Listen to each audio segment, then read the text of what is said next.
Hello and welcome to Transformative Travel. I'm your host, Gary White, and I'm speaking to you from Évora in Portugal. And I'm here with my wife and co-host, Ellen Aviva. And hello, Ellen. Hi. Ellen is outside our hotel here, and I'm inside. I hope the weather cooperates. It's been looking a little rainy out there, but we'll see. Right now the sky is blue and the bougainvillea is in bloom at Casa Morgado Esperão in Évora, Portugal. Perfect pronunciation. Well, Spoken by a person who doesn't speak Portuguese at all. Well, if you are tuning in and would care to do so, we'd love to see something in the chat box from you. If you would type in your name and where you're located, I will call out some of those as we go along. The comment in Facebook or the comment in YouTube is not where you get that. It's inside the broadcast itself where you get the where you get the chat box. So if you would send us your information, we would love to hear from you. And I see already somebody. Jeremy Marple, excuse me, Woodstock, New York. Welcome, Jeremy. Well, today we have a very special guest. She is coming to us from Boulder, Colorado in the USA. Her name is Ann Parker, and Ellen's going to tell you a little bit about her. But before that, I'll show you another one. Peggy Moore in North Carolina. Happy to be with you. And we'll be saying hello to Ann here in a moment. Good to see you, Peggy. Okay. Tell us about Ann Parker. okay, well, Ann, aside from being a dear friend, a longtime friend, is a professor of ecopsychology and environmental studies at Naropa University in Boulder, Colorado. She has lived with and learned from communities in the Himalayas, as well as Australian Aboriginal communities. And she has facilitated the rare opportunity for students to study in depth in Bhutan. This is highly unusual and required special dispensation, and is both a longtime practitioner of Tibetan Buddhism and a Druid in the European Order of Bards, Ovates and Druids. And she studies sacred sites and consults on building harmonization and site design. She is a master builder and an expert in sacred geometry and earth energies. She's passionate about serving life and renewing our connection to and reverence for the living earth. Well, our salons are about transformative travel, which can take many forms. And you seem to have experienced a number of forms: deep immersion experiences in Australia and Bhutan, transformative spiritual practices of different sorts, transformative, I'll call it time travel, between sacred geometry of ancient sacred sites, Stonehenge and Crucanu in Brittany, and dark Black Madonna sites in France. And she has sent us a number of slides that we will be sharing with you. So let's get started. Hi. Hi. And I'll be watching the clock and trying to corral the conversation because we want to leave time for question and answer, at least 10 minutes at the end. We have a couple of other people who have joined. Mary Beth saying hello to Anne. And another friend of Anne. Another friend of Anne's showing up. Excellent. Well, let's get started. So when we were talking before, Anne, about transformative travel and your connection to the earth and how this has been a thread throughout your life, you talked about when you were a child and you used to go to Yosemite with your family, and I'd love to start this conversation there. Thank you. And thank you both, Gary and Ellen, for this lovely format that you've created. And I just wanted to start by saying thank you to the beloved friends and colleagues who are joining us and to new friends today. I have really admired Gary and Ellen's work and followed it for years, so it's just a delight, to have this conversation together. And I invite the emergent properties of our questions, and may we be transformed today in the way we hold our dialogue together. So the story that Ellen was reminding me of is that as a child, my father was a rock climber, and we lived in California, and sometimes he'd come home from work on Friday and say, let's go. We would jump in this little boat club and go up to Yosemite Valley. Now, as a child, I was probably, as young as 2, my first time. I didn't have any language, but I just knew that I felt different when I entered that valley. I could feel the power of that place. And it was years later until I found a word, a sacred place, what that meant. But that really stuck with me, that our body can feel sacred places, and they can speak to us even if we don't have our own language to communicate. And how did you go from there to Australia and working with Aboriginal people? And you wrote a book about this, correct? Yes. Yeah.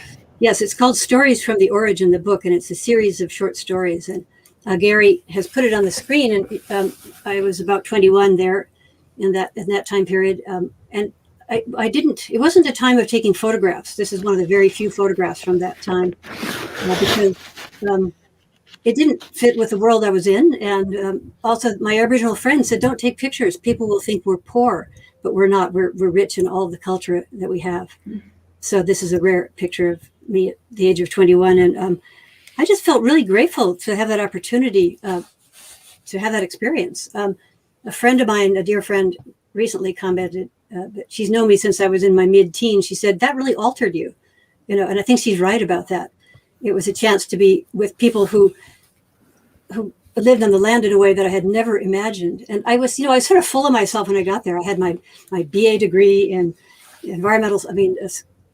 conservation of natural resources from UC Berkeley. And I thought I knew a lot about ecosystems and the world systems and the earth. And I got there and I thought, oh, I'm just a beginner. There's 80,000 years of knowledge here. Gary, go ahead and put the screen back to Anne. Okay. Go ahead. Really our theme today is transformative travel. And I just love that Gary and Ellen are sort of masters of transformative travel, the discourse around that. And if I think through that lens, one of the things I learned in Australia that's relevant, to us as modern day urban, possibly people, is that walking in the land is a reciprocal thing. So they go out on the land to walk the land, and it's healing to them. And also they're giving back all their energy and love, and it's a relationship with the living earth. That's what I saw. It wasn't something I'd learned in my scientific background, that there was this dynamic relationship between the earth. And I'll tell a little story. One day we were working in the office, my former husband and I, there were so many problems and things happening out there with the cross-cultural confusions that were wonderful that occurred. So we just didn't know what to do. So we walked out and we started walking north for no special reason because we didn't know where to go or what to do. And we bumped into this ancient couple in their 80s, and they were walking the song lines. You may know that term from Bruce Chatwin's book. And they were renewed, and they were so full of energy, and they looked at us, 2 tired white people, and they smiled so big. It was like, yes, those people know how to renew themselves. They're walking the lines with us. So that was a glimpse at that learning. And that's something we can keep in our mind about, how to walk on the earth in our present moment time.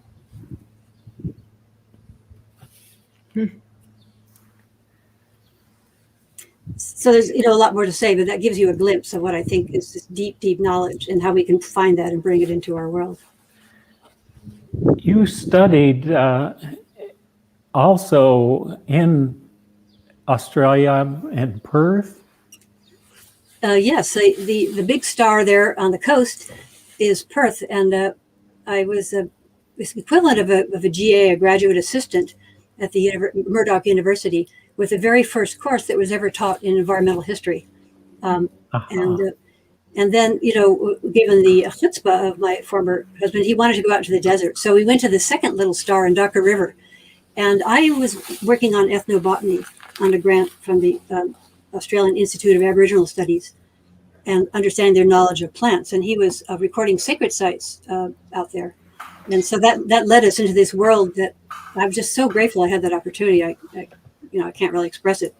And then the Arrow is way out where we ended up working with the community, way, way out there. And it's about a day's drive west of Ayers Rock or Uluru, which most people may recognize as an important place.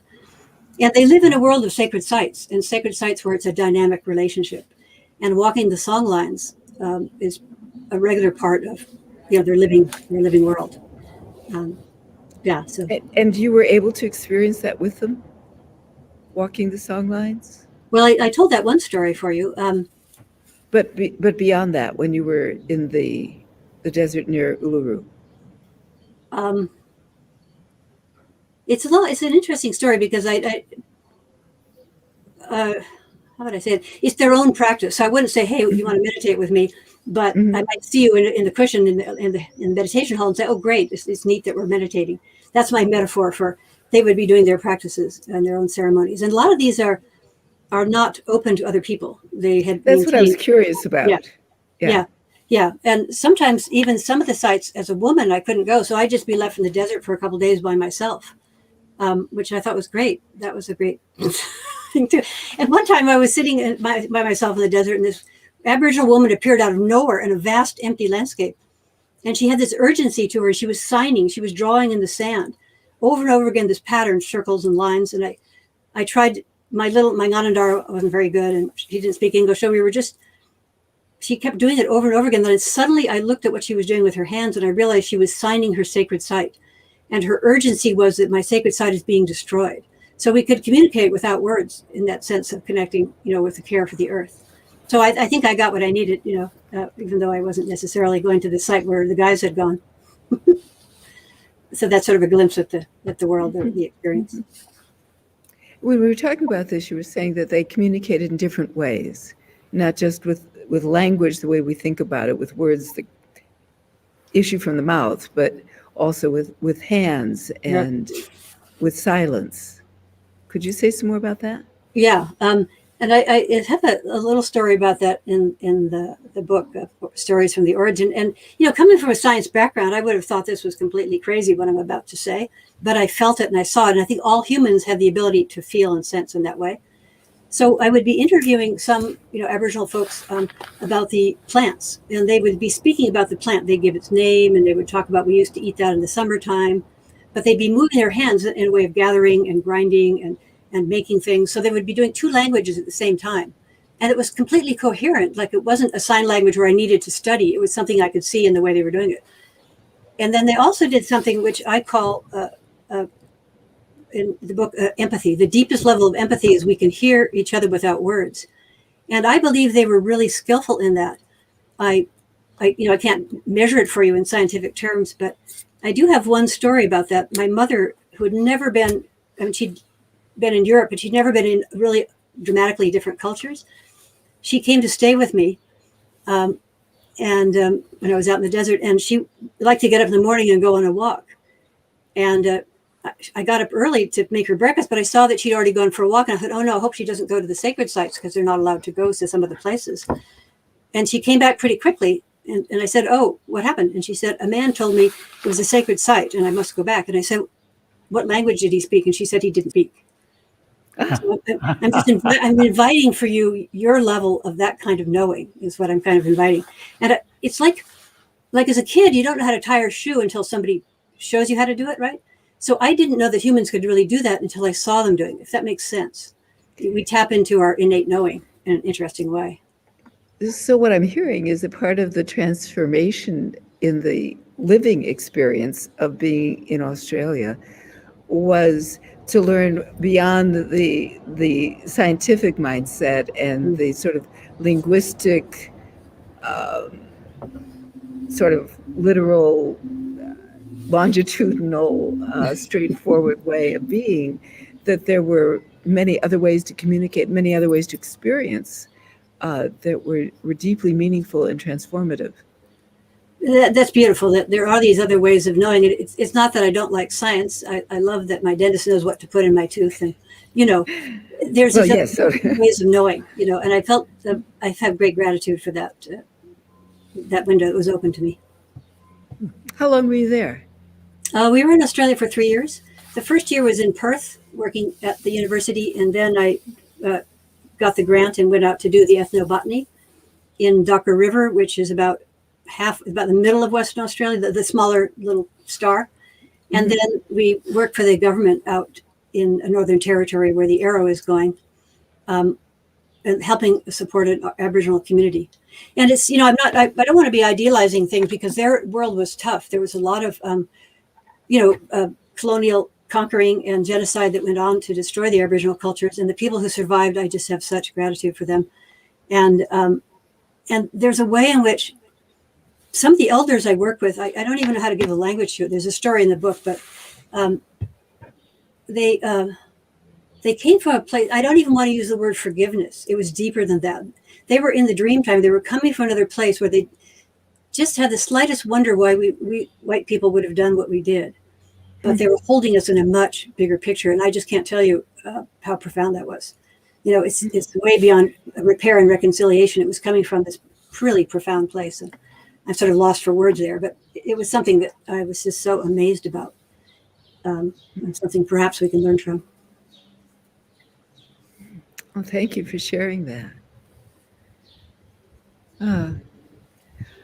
And I'm sure there'll be a huge gap here, but we're going to go from that to Bhutan, unless you want to say something in the middle about your trajectory that led you from Australia to Naropa, to Tibetan Buddhism, to the unique opportunity of taking students for 5-month stretches to an immersion experience in Bhutan. Or maybe we should fill in that little gap of most of your life as briefly as you can. Thank you. I'm okay with nonlinear time.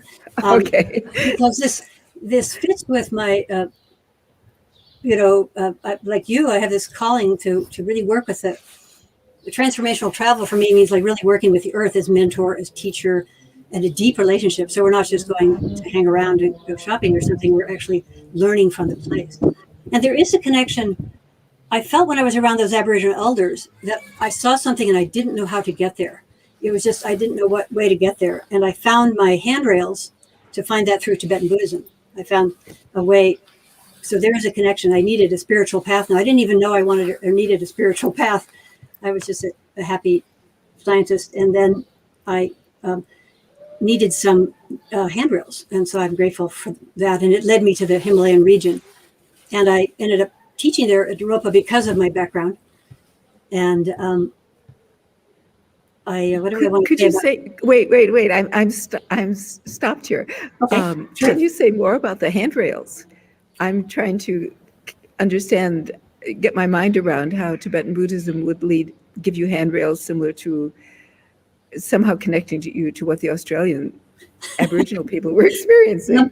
Well, I'm probably going to be lacking in language here, but yeah. I saw a much, in Aboriginal context, this much bigger way of being present.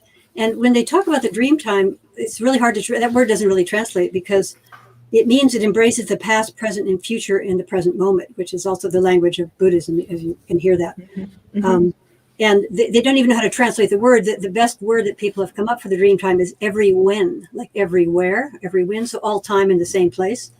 And they were in that. And if I'd lived with them and grown up there or found a way to enter, I'm sure I could have learned from them.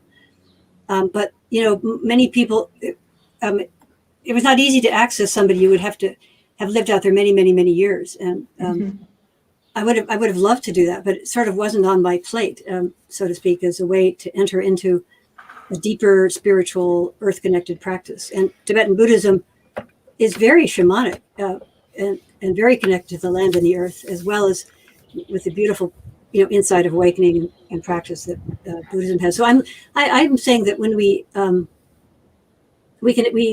at the same place. the practices we use are beautiful. We may use many over a lifetime, use being the sense of trying to transform ourselves. So I say we arrive at that place, which is, the middle point of all three times. Beautiful. Thank you. Thank you. It was interesting because when you were talking, I was thinking about the beyond forgiveness practice of the Tibetan lamas that we hear about, who, after the devastating, whatever you choose to call it, of the Chinese coming into Tibet, and beyond forgiveness, the same, which sounded similar to me in my very ignorant understanding of it, to what you were saying about the Aboriginal response of coming from a different place, of a larger picture of a different experience of reality. Yeah, that's so beautiful, and we're sort of circling around the ineffable. But I was really moved by Tibetan Buddhist teachers I studied with, and Tibetan friends, the suffering that they undertook, and the depth of their spiritual practice that they hold in the world is just quite stunning. And in both, it even brings. I feel the tears behind my eyes here thinking about those experiences. And one of the few places where the Tibetan world wasn't taken over was in Bhutan. So that there's a lot of, Tibet, there's a history of genocide, devastation, many other things, and people fled to India who accepted the great teachers and allowed the teachings to continue. So we're really blessed to have that still available to the world. And in Bhutan, here's a picture of flying to Eastern Bhutan. Oh, that's just like astounding. So it's a little country, folks who are listening are probably somewhat aware of it. I think you have a map of, there you go. Okay. And I know that Jeremy, who's here, has also been one of the students who got to be there. It's a small country about the size of Switzerland. At the lowest end, it's about 300 feet in elevation. The top, it's about 24,000 feet. So you think of a country that's sort of shaped like that. It's full of mountains, and it's those mountains and those steep valleys that protected it, I believe, from some of the takeovers. And the British didn't take them over; they negotiated with them. But I'm just grateful that Bhutan exists. And what I feel is that students have many experiences. They have coming from unique backgrounds and sensibilities, but it was a chance for everybody to enter a world where the land is seen as sacred. The pilgrim is an active practice. People, go to the holy places. They understand that there's an energetic relationship there. But there's a relationship between sacred sites. They're human-based ones, like a building, and people, and the earth, because we go there and we're renewed, but we give reciprocity through our chanting and our meditation. It's this reciprocity piece again that I was talking about, walking the song lines. So those places become stronger and stronger over time because there's this dynamic relationship between the humans and the other beings, for that matter, and the sacred site. So it's a chance to see this practice where it's the norm, that you can enter a place where this is the norm and then feel it better through that, if that makes sense. There's lots of other stuff to learn about Bhutan, but this is one part that's really quite stunning to me. And so say more about the reciprocity. I'm really struck by that because we've been studying with a person with Don Oscar Miro Casada, who's been trained in Peruvian shamanism, but he's also a transpersonal psychologist, and he talks a lot about Aini as this reciprocity. That is just central to life in Peru, in the Andes. Yeah. And I'm hearing the same echo with the shamanic practice here of you're giving, but you're getting back, but you're giving.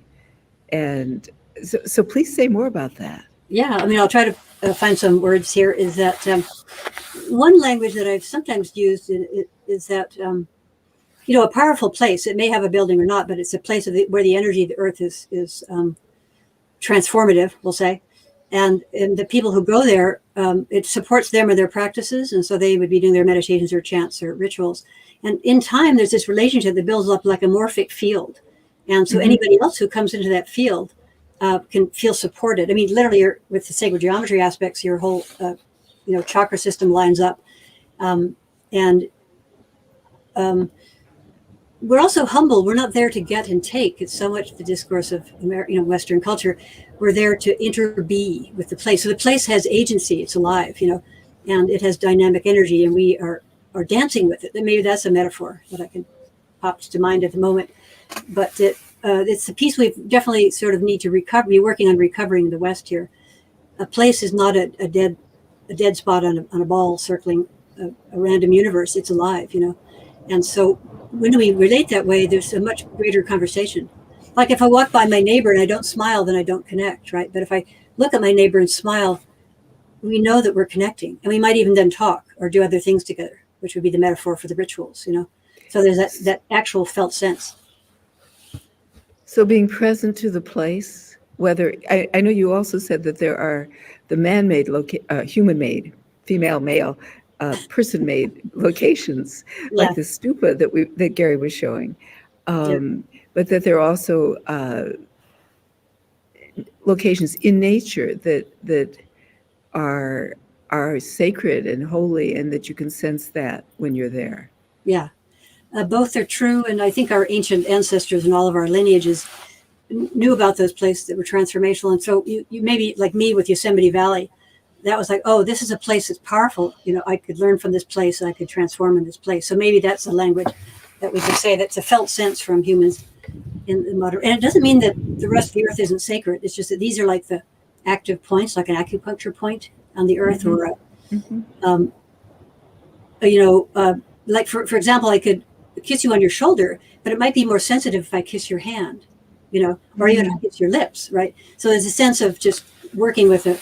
That's a kind of a strange metaphor, but the body of the earth and the body of ours is, we're from the body of the earth, obviously. So we're making those beloved connections, maybe. If Gary puts up the slide of the mandala again, would you have something to say about that would add to this conversation? So this is, a tanka, or a painting on a temple in Bhutan, and in the Himalayan Buddhist tradition, the four directions are honored, and a mandala is a three-dimensional space of basically a kind of a three-dimensional palace or place of transformation. So, where we might say that the deities or the great practitioners or other things are sometimes shown inside the mandala. And I think it's a way of integrating ourselves, like our whole body, as a quality of integration over time, balancing the elements and the qualities of body energy to awaken and open perhaps a central channel. So it's nice to see them on the walls, because it reminds you, okay, I'm not just running around here being irritated with my shopping today. I'm remembering what my purpose is. So you can use that as a reawakening of the experience, or if you've never been there, as a calling of this location. Not location, but of this imagery. Yeah, I think sacred art in all of our lineages is really important. It's reminders of insights, states of mind, instructions. And it just so happens that in its having not been conquered, Bhutan has maintained its traditional art as well. So there's a chance to run in these reminders during your day, and pull you out of your email or something. You know what I mean? There's in the modern world, Bhutan is modernizing as well, but there's this sense of reminders, like why we're here. What are we doing? So, yeah. So before we leave Bhutan to get onto the Black Madonnas and Druids and whatever else, I want to ask one question. The picture that Gary showed at the very beginning, this is to get back to the students who went to Bhutan and how special that was, what a unique experience that was. And in that photo of you, you're wearing traditional clothing. And we were talking about this because there's this whole thing going on the internet about appropriation versus appreciation. And I was curious about wearing the traditional clothing. And you explained this to me, that the students did this because it was an immersion experience, respecting what was requested by the people, by the Bhutanese. Would you say more about that? Yes, and I appreciate that a lot, because I think cultural appropriation is a really important theme of our times, at least in the United States and perhaps Europe and other places. We don't want to be mining and taking even spiritual traditions or clothing or anything from other people in a way that's just a continuation of colonialism. So in our work in Bhutan, we did focus a lot on how to do research, to decolonize research, not just to show up and assume an overlay or our discourse on another culture. So that was really a big, and we considered that part of our practice. And I think the idea of the clothing would vary from place to place. Like working with a Tibetan community in India and Nepal, I didn't wear Tibetan clothing. It wasn't a fit. It wasn't appropriate. And when I did my research in Nepal, when I went to work in the village, I was told I should wear the traditional dress. But when I worked in the city, going to government offices, I should not. And so there's a sense of how best to fit with your situation. And it may change, and maybe that's different now, But in Bhutan, it was very unusual to have, very rare and unusual, in fact, the first time to have American students entering the University of Bhutan and living that life completely, no pampered hotels or anything, just to go right in. And Bhutan is trying to maintain its culture. And it's sandwiched between India and China, some big pressing entities nearby, and it's managed to survive as an independent country. So they're protecting their beautiful architecture and their beautiful clothing. So we didn't want to come on campus.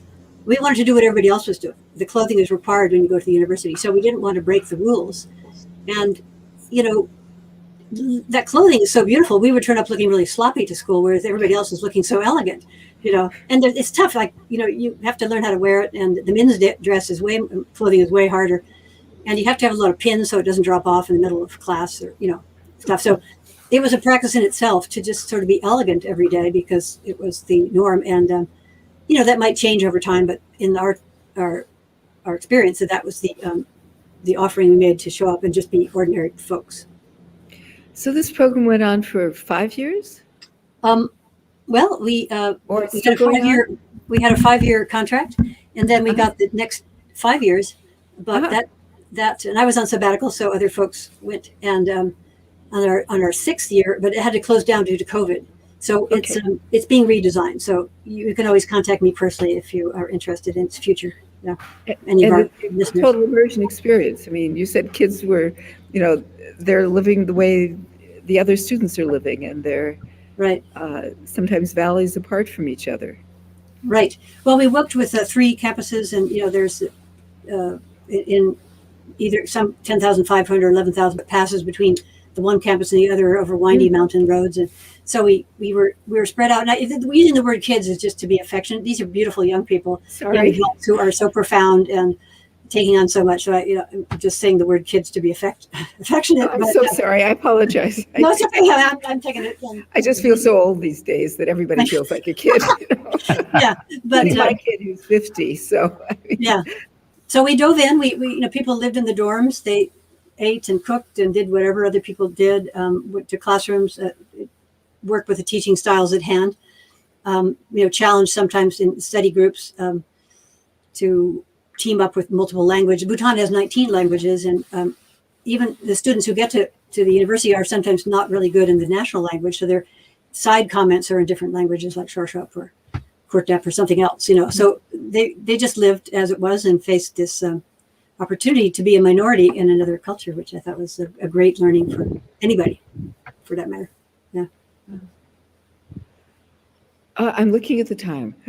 Yes, time is passing. So, are you okay if we segue from this now into Black Madonnas? Certainly, yes. Okay. So, I mean, this is a topic dear to my heart.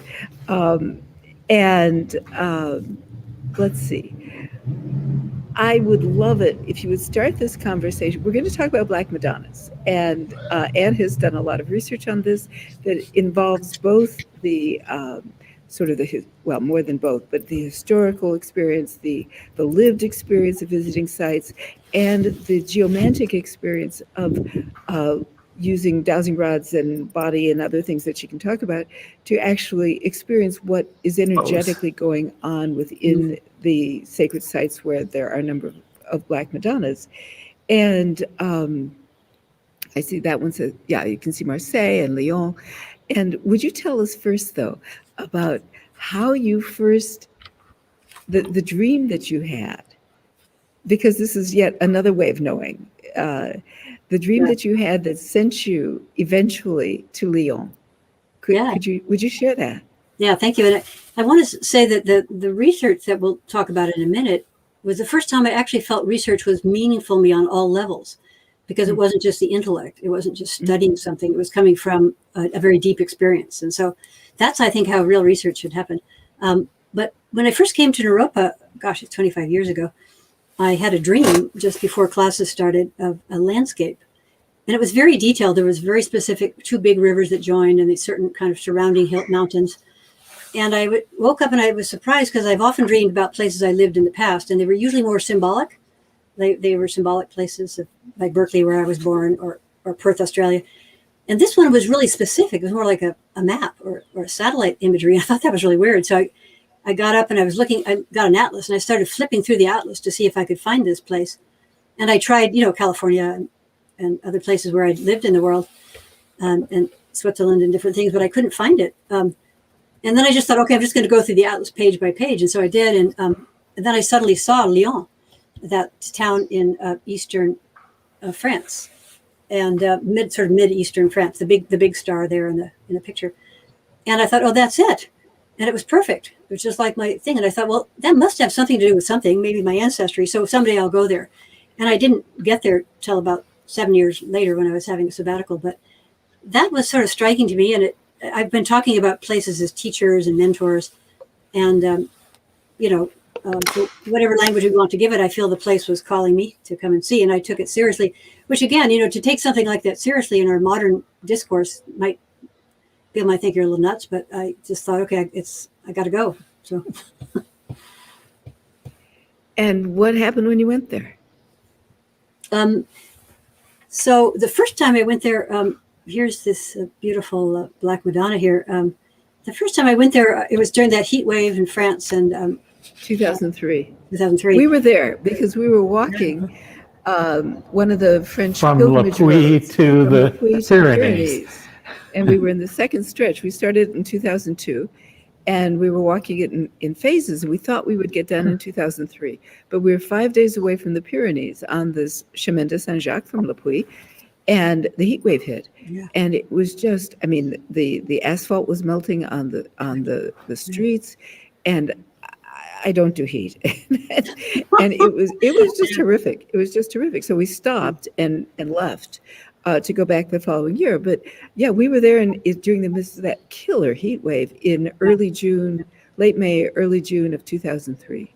Yeah. But that's when you went there. Yeah. Who knows? We might have gotten really close by to each other without knowing each other yet. Without knowing. How could that have been? Yeah. Yeah. But I'm glad you bring it up, because that was really shocking. Anybody who was there, you can hear the words, but if you were there, you realize how shocking it really was. It just really hit me about climate change and all kinds of other things. Thousands of people were dying. Yeah. Oh, yeah. Yeah. And that night, the burst night in Paris, 3,000 people around me died, and I was in my little cheap hotel throwing water on myself all night long. I couldn't figure out what was wrong. So this is a profound moment. And then my son joined me shortly after that. And I told him we have to go to the city, and he was happy to do anything. He wanted to just be in France. So he came along. We got off at the train station. And now you're in Lyon, right? Oh, yes. Yeah. Sorry. Yeah. Okay. So we end up in Lyon, and we get off from the train station. It's the third biggest city in France. And I thought, well, now where do I go? Help, tell me where to go. And so I looked around. I thought, oh, my ancestors must have been in the high Alps and some far interesting thing, but I didn't know where to look. And I saw there's this little hill, like a little bump in the middle of the city. And I thought, oh, let's go there. And we went up there, and I didn't know how to come to a place that had called me or what I should do. So we went up there, and there's this beautiful cathedral. I think it's built in the 1800s. It's pretty modern. So I went in there, and I just lit a little candle in alcove and said, "Ancestors, I'm home. All is forgiven. I'm here." And that was all I knew how to do at the time. But after I left, I did some research on that little hill, and it was the most important goddess site in all of France, dedicated to the goddess. And the Romans had taken it over right quickly, because they knew if you conquer somebody, you would take their sacred sites ASAP. Right. Right. They had given their names, Kibele, to the goddess, but it was older goddesses before. So that was really striking to me, this idea of powerful places and the call and the going and the trying to find. And then it led into, by the time I went back to Lyon, I knew I felt I had to study the Black Madonnas, that this might give me some entree into my French heritage to go deeper, to refine this connection with the earth. So by the time I went back to Lyon, I knew that there was supposed to be a Black Madonna somewhere there. But my friend and I, who I was with, we didn't know where to find it. So we went around the churches down by the river there, built the Romanesque churches from the 10th to 12th centuries around there. And nobody kept saying, oh, we don't have a Black Madonna, no. And so then we were walking around, we looked at the hill and we thought, aha, we better go there. And so up we went and we're walking. And as we walked slowly towards the new cathedral, we saw a really ancient little piece. And it was like, aha, 10th century. There she is. And there she is. You see her in the picture. So a little chapel, yeah, that was separate from the big cathedral, and there she is. Yeah, and that big cathedral is really beautiful. The sacred geometry there, it's just phenomenal. And but there she was, and so that sort of set in motion. I was doing this research then on the Black Madonnas, so I did two things. I walked along the Chemin de Saint-Jacques because some of the Black Madonnas are there, so I could walk. And then I chose 5 sites, and one of them was obviously Lyon. I began to see a pattern over time. I was interviewing people, listening to tour guides talking about it, and I was feeling the energies. I would go into church and listen to the stories and study it for a day. And then I would measure the geomantic patterns and things like that. And then I would just meditate there. And so I took my time to feel these sites. That one was one of them. And I really realized that these were sites that were known to the ancestors. I'm proposing to you my conclusion. They were sites that were known energetically to the ancestors. And then eventually there was something like a dolmen or a standing stone. There's stories about underneath these ancient churches. Mm-hmm. And then eventually there was a Romanesque church built there. But the stories of the Black Madonna are unique. They would say something like, we were plowing in the field, and the farmer hit this thing like a rock, and he pulled it out, and there was a Black Madonna statue. And so he carried it to a church, but that the next day she was back in the field. Right. And they do that 3 times. So that's a story for me, that it's a hidden story from Christianity, saying that the earth energy is still important to us. And we're going to, even in the language of Christianity, put the goddess there. That's kind of a quick summary of a lot of the research. But I didn't have that hypothesis at the beginning. I was just trying to figure out, what are they? Why are they there? And then what do they mean? These beautiful statues, and they're not very big. They're only about 30 centimeters high, maybe about from my chest to my head. Mm-hmm. And they persisted throughout the whole history of France. Sometimes they've been painted white-skinned. Sometimes they've been beaten up in the revolutions, and, different things, but they keep there. And so in the present day, there's probably about 300 to 400 Black Madonna sites in France. And some are in Spain, some are in Poland and Switzerland and England and the New World. But most of them are in France. Yeah. And there's that wonderful book by Ian Begg, E-A-N, and then B-E-G-G, called The Cult of the Black Virgin. And the earlier versions of this book have gazetteers that tell you where the images are found and what state they're in. And it's a wonderful book if you can get hold of. I mean, we used that in 86, I think. Gary and I went on a sort of Black Madonna tour in parts of France. And we were using the gazetteer to try to locate Black Madonnas in different sites. And of course, on the Camino from Le Puy, we're walking through places with little chapels with Black Madonnas in them. And we should say something about these Black Madonnas. They're black. They're not black because of soot or because somebody made a mistake, but they're black. And they have a child, and they often have large hands, and they are often associated with healing and with miracles. Yeah, beautiful. Yeah, I do recommend this book still, even though the gazetteer seems to have been taken out. Get an older version then when you look for it online. Yeah, and he's in the night. I mean, he was writing, I think, in the mid 1970s. So he really brought the Black Madonnas to the awareness of modern day, people in the USA and who may not have really ever connected to that. And I did that research, and there's an article which I'm really happy to share with anybody listening today. If if you have my email that we shown at the end, and if you want to email me, I'll send you this article. I read a lot. It's a great article. It's about her research in great detail. We'll try to cover a little bit of it in the next 5 minutes, but yes, we'll just hint at it. Yeah. So I read a lot of the French authors who had looked at this. The only thing the French authors that I found at the time hadn't done was look at the earth energies in those chapels. They looked at the cultural pieces, but it's their collective conclusion is they were the ancient goddess sites. The pre-Roman, and the early people, knew them, and it's no mistake that they're Black, because it's who they are. It's yeah. And if, in other cultures, like in Taoist China or Tibet, they use colors for the different deities, right? And they had energetic meanings. But in Europe, at least in the way we see those things, Mary and Jesus were white. Of course, they were from the Middle East, so that didn't really make sense. But the color is really powerful, so it's a marker of something. And I actually began to think of them as a bookmark for the ancient healing goddess sites of France, a Christian language that can let us know that this stuff is still here and you can be healed by it. And do you remember we went to Rocamadour, which is, we'll talk about, anyway, we went to Rocamadour, which is in France, and it's this amazing site on the side of a massif of some sort.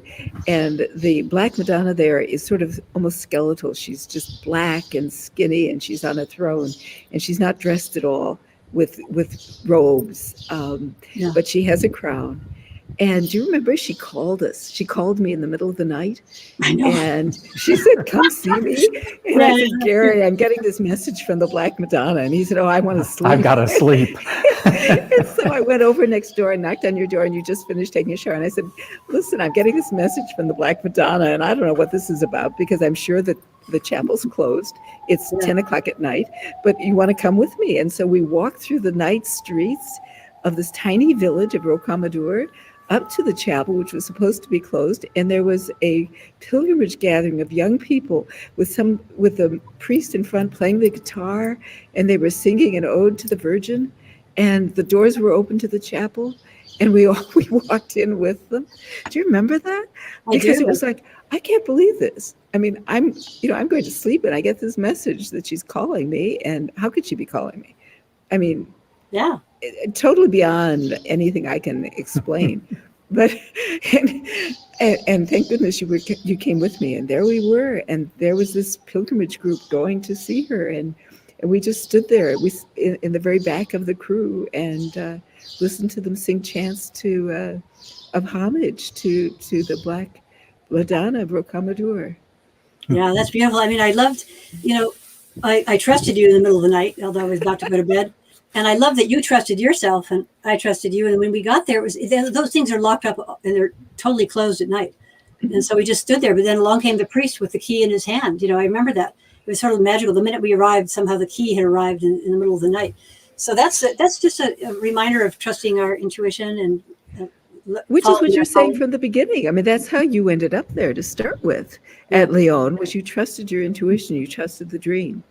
You trusted that sense of there's guidance here, and certainly the transformational travel can be spurred on by that, by just listening to the messages that are coming through for whatever reasons. I mean, I'm not a devotee of the goddess. I'm not a devotee of Mary. And there she was saying, "Come see me."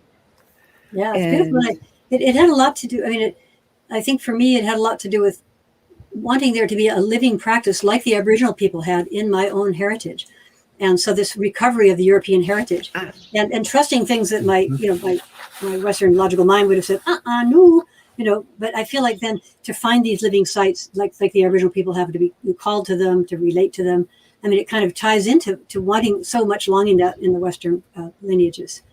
So that was a fun night with you and me and the Black Madonna. I'm aware of the passing of time here. Jerry, so let me ask, are there any questions that have come through?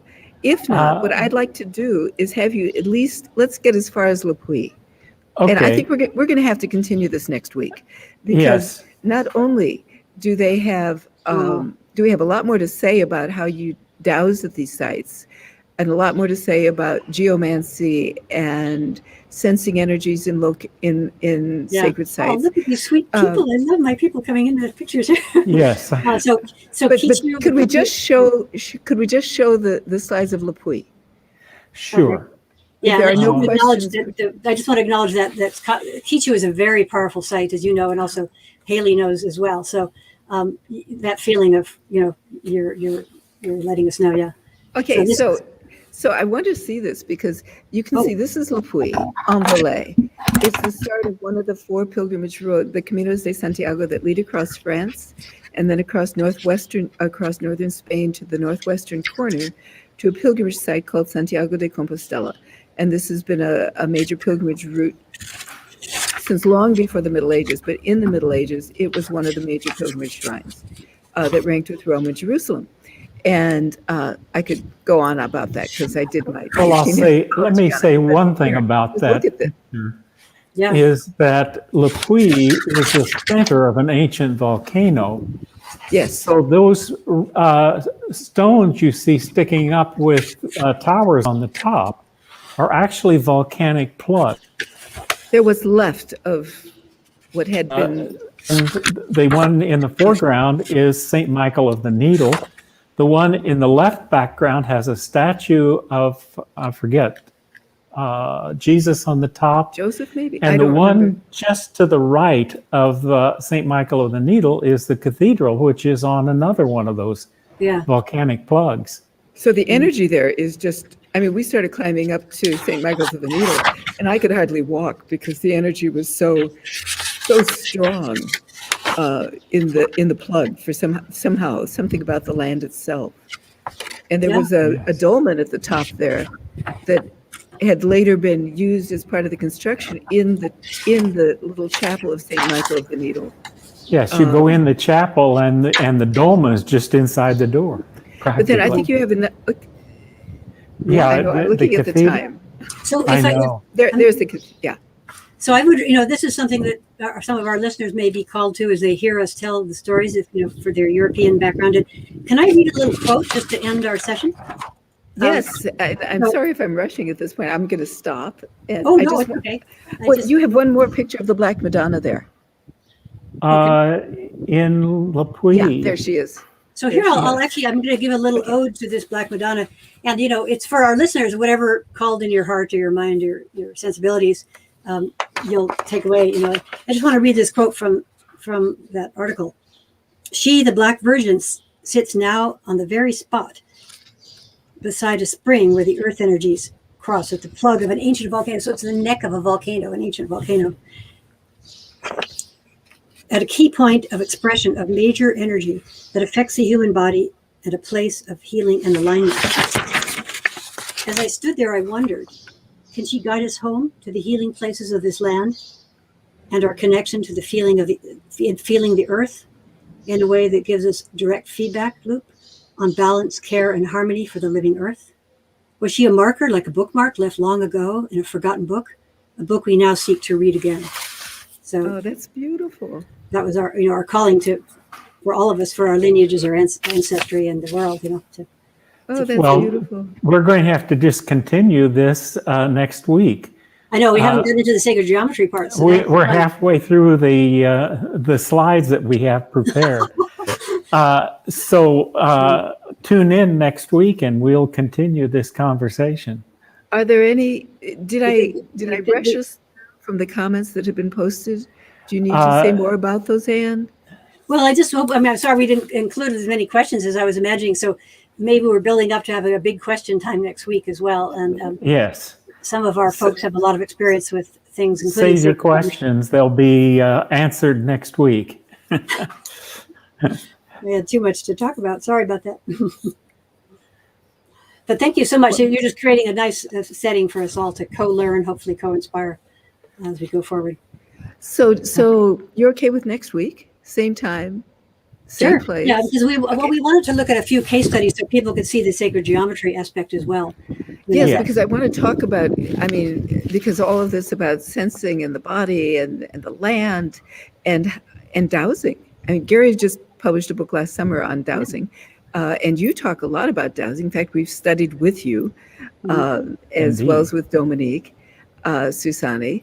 And I think that's a whole nother piece of this in how we can experience where we are and be transformed by it in this reciprocal kind of experience that we're talking about. It isn't just being in a place and having something happen. It's to you, it's also giving back and experiencing and giving to where you are.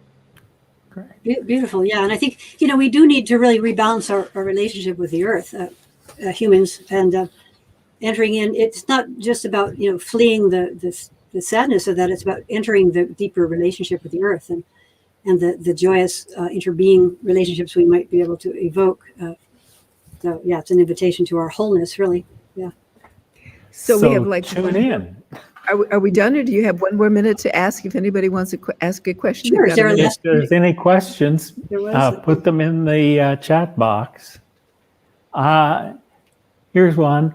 She says, "I will prepare questions for next Okay, week." Haley, I've been wanting to find out where you are, Haley. So I'm looking forward to that a lot. And email me, anybody who wants to email me. It's do you want to show my email there? And then I'll show you the email. They'll send you the article, and Ellen, you'll send me that edited version, and I'll send it out. I'll send this out. So if you would like to sort of see this way of this is, I had French background, but there's other ways to which you may find your own path to your ancestry in a way that's really healing and empowering to you. So I will share that with you. Yes, because I had a question before about how you segued from Tibetan Buddhism to being a Druid. But I think that is sort of being touched upon in terms of reconnecting to your own ancestry and the experiences that you've had. So be talked about next week. Next week, same Okay, well, time. big hugs and kisses to the folks who were listening, and it's been delightful, and yeah. So when I say same time, same place, it isn't in that you'll get a new link. So Yeah, there'll be a new link for next week. So yeah. And we can share our subjects that we'll cover next week and leave lots of question time. yes, indeed. All right. Yes, indeed. Okay. Everybody. Well, thank you all for being here. And thank you so much. Thank you, Anne. And thank you, Gary. Yes. Well, that is about the end of it for this week. I'm going to run the final credits.